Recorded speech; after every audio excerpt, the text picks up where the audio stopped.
Good afternoon everyone. So, yan na yung ating mga sisiw. Malaki na sila.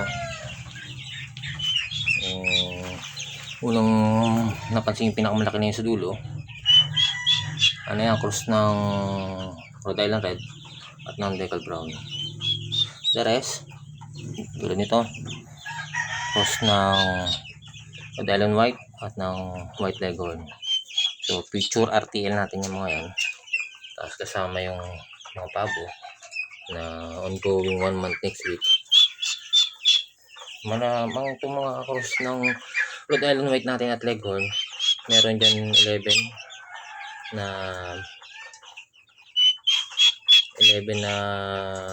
mag 1 month next week, pero the rest kaka 1 month lang. Ito kasama ito nung mag 1 month next week. Yan. So tinanggal na natin sila sa pinaka brooder kasi kita nyo naman kung gaano rin sila kalalaki. Hindi na nila kaya na magsama-sama pa kasi siksikan na sila masyado. At the same time, yung behavior nila baka magtukaan sila pare-parehas. So dito nakakalakad sila ng maayos kasi ang sukat ng area natin na to 10 meters, tapos yung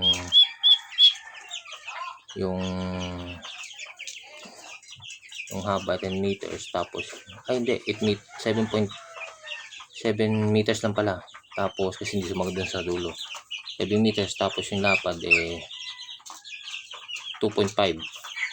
o 2 meters mga ganyan. So nakakalakad silang maayos. So magandang pasimula. At the same time, itong pinaka tawag dito, yung range nila ay merong rice hull. So which is good, dinagdagan pa natin kanina. Ito, ipabo natin. So ito yung ating for sale. 9 yan. 1, 2, 3, 4, 5, 6, 7, 8. Tama ba? 1, 2, 3. Pampante siya to nito. Isang gusto niyo yung area niya. Isang palandandaan na magugustuhan ng ating mga picture to be na RTL natin. Yan. Kaya lang dyan. Kasi yan. So malalaki na sila. So ang for sale natin dito pabo lang. Bali siyam to, alam mo. 8 ata. Natin. 1, 2, 3, 4, 5, 6, 7. Alam ko siyam to 1, 2, 1, 2, 3, 4, 5, 6, 7, 8. Siyam to tatlo, 4, 5, 6, 7, then 8. Tama, siyam, 9. Yan, so yan yung ating mga for sale. Yan, yung malaki na yan, cross nyo ng unang batch natin ng Rhode Island, 1 month old na yan. Tapos yun, lalaki yan. Tapos ito, babae, isa yan yan. So, yan. So, pinakulan natin. Ayan, kumakain sila. Regarding sa pakain,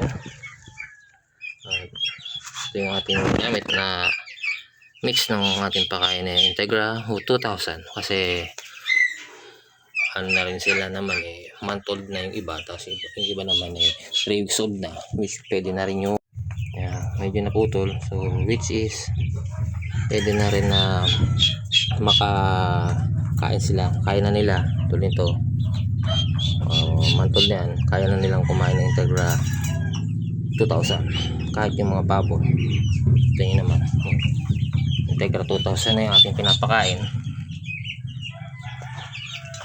So ayun, so napakaganda na maluwag yung area kasi mas kampante sila, mas nakakagala, mas nare-relax, mas na-exercise yung kanilang mga paa, at mas nasasanay at mas na-adapt nila yung area nila.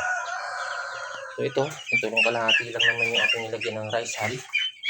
Yan. Tapos dito, the rest wala pa. So yan, may mga nagpapahinga, may mga kumakain. Kasi kanina naglagay tayo kanina around 12 ng pagkain, siguro busog pa. Pero babalikan nila yan. Yung mga pabo natin. So ito yung update sa ating mga alaga. Diba? So yung